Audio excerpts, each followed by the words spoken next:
And some travellers will actually have to go into hotel quarantine. They will, Ash. So that's the updated advice from the Queensland Government. So as of 1 a.m. tomorrow, so that's 1 a.m. on Friday, any travellers who are coming back into Queensland, whether they are residents or travellers who have been to those 19 venues of concern in Sydney related to that outbreak, they will have to go into 14 days of hotel quarantine. Now, that has been updated. Last night it was simply that they had to go into isolation and get tested. But now anyone who has been to those venues of concern will need to go into 2 weeks hotel quarantine.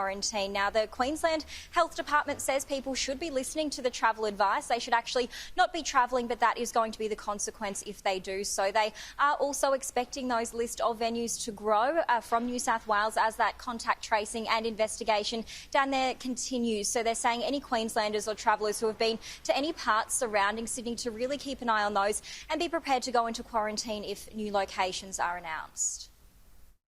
We also understand that this list of venues is likely to be increased.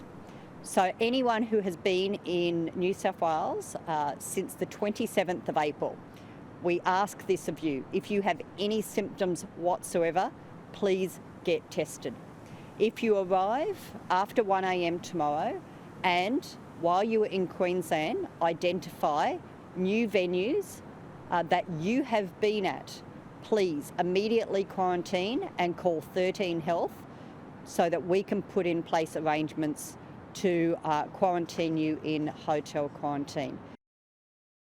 So for now, Ash, no hotspot or border restrictions, which is no doubt a relief for people who are wondering if the Queensland Premier was going to do that. But certainly officials here keeping a very close eye on things indeed. And Anna, what else can you tell us about this case of a blood clot in a Queensland man?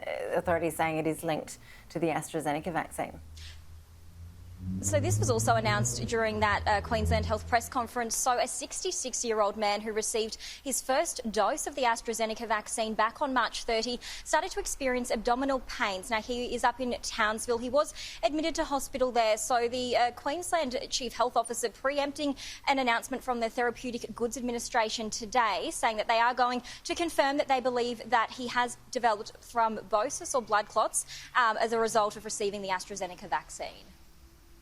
TGA later today, I understand, is going to go out and announce a case of thrombosis following AstraZeneca vaccination in a 66-year-old gentleman in Townsville. So he has been admitted to the ICU in Townsville, and TGA has confirmed with me that they believe that his illness is a direct result of the AstraZeneca vaccine.